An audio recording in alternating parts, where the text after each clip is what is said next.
Welcome to Tilapia Learning, a small e-learning company in Sydney, Australia. They create online training for banks, insurance companies, government departments, and retail businesses. It is a fast-paced environment with tight deadlines, but a casual and fun office environment. Lynn Dixon is an instructional designer who has worked at Tilapia for about 1 year. She came from the U.S. with a master's degree in ed tech with a focus on instructional design.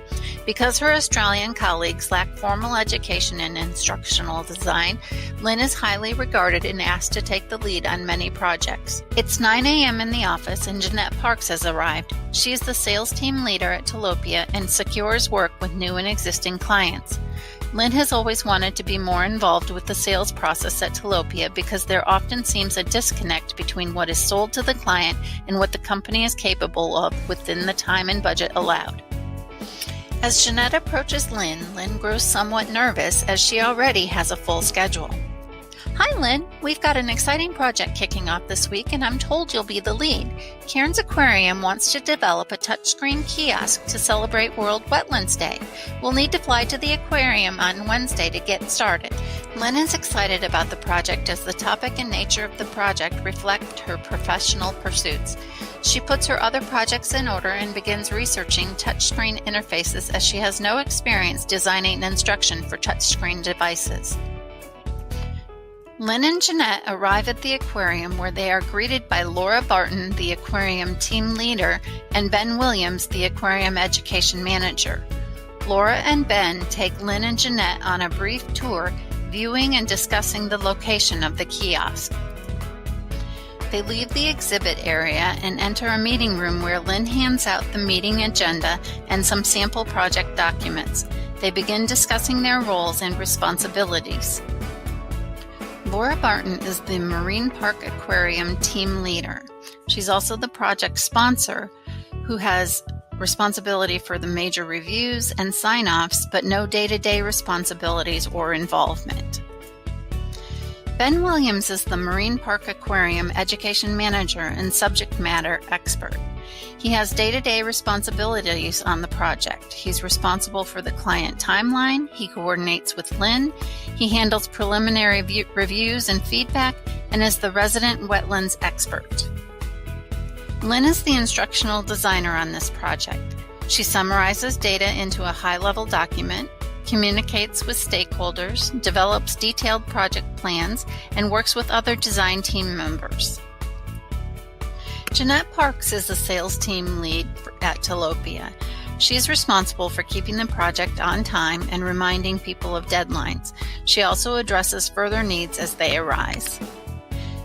As the meeting continues, Ben hands Lynn brochures, books, and posters, promising to send more resources electronically. He goes on to explain that the exhibit theme is connections between the Great Barrier Reef, wetlands, and catchment areas, and that the exhibit should demonstrate the relationships and interconnectedness between the environments. He also wants the kiosk to offer information on different types of wetlands and the role of wetlands in Aboriginal culture and heritage.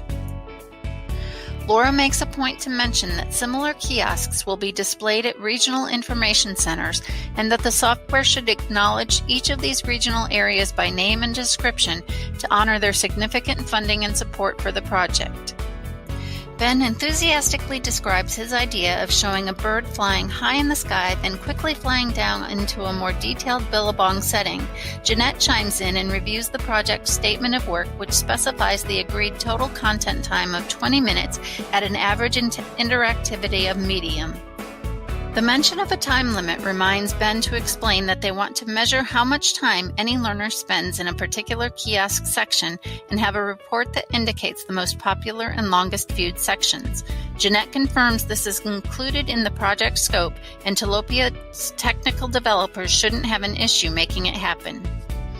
Jeanette also reminds Laura and Ben that although audio narration will be included with the kiosk, the budget did not allow for the hiring of professional voice talent to do the recordings. Instead, the team would use voices from Tilapia Learning's professional staff. Lynn steers the conversation back to how a typical project should run and provides detail regarding the next steps.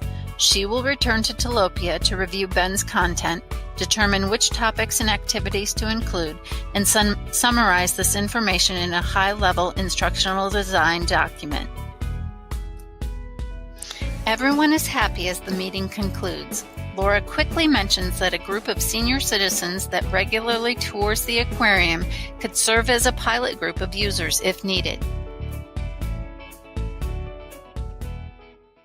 On the plane trip back to Sydney, Lynn is quickly grilled by Jeanette regarding the next steps and how soon she can get them done. Jeanette needs numbers by the end of the week to book development resources. They also discuss Ben's hopes for high interactivity, which are outside the scope document. Jeanette still thinks it's possible, though. With Ben's resources in hand and initial requirements in mind, Lynn writes up the design document. During the conference call, we learn that Laura and Ben like the design proposal so far, but they want more of everything, including authentic Aboriginal voice talent and more interactivity. Lynn realizes that this means the aquarium will have to expand their budget if she cannot come up with acceptable alternatives for them. During the call, Ben's enthusiasm is contagious, and it's hard to say no to him. He is requesting a sky-level animation and now a game. He has even offered to fly to Tilapia to meet the graphic designer and collaborate with them. This is going to be a challenge. As they are about to end the call, Laura adds a concern about the diverse audience and accessibility of the kiosk. While this is good to consider, no one had mentioned an international or diverse population earlier. So overall, the client is happy and things are on track, but everyone has some concerns. So, where do they go from here?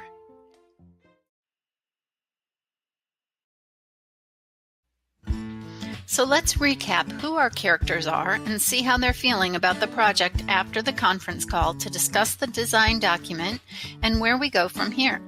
Here's Lynn Dixon. Lynn is focused, determined, and a capable leader. She has a master's degree in ed tech with instructional design. Lynn is thinking, man, I have my work cut out for me. They like my direction, but Ben wants more flash than we originally agreed on, and Laura just mentioned international users. Arg! Then there's Jeanette Parks, our sales lead. Jeanette is thinking, this is awesome, such a great project. Lynn worries too much. She's going to get it done. She always does. We just need to meet our deadlines. If it's not worth getting excited about, then why bother doing it? Go big or go home. Lynn Barton is the exhibit team leader at the aquarium. Laura is hospitable but very busy.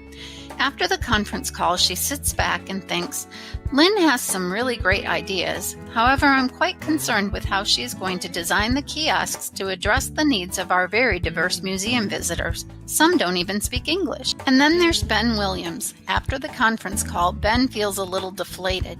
I'm frustrated. There's so much that we can do with this project, and it feels like Lynn is resisting my suggestions. I really want this to be as engaging and as exciting as possible. I just hope that she understands the vision I'm trying to share with our visitors. Okay, so what about you? Given all the information and profiles, what do you think? Put yourself in Lynn's shoes.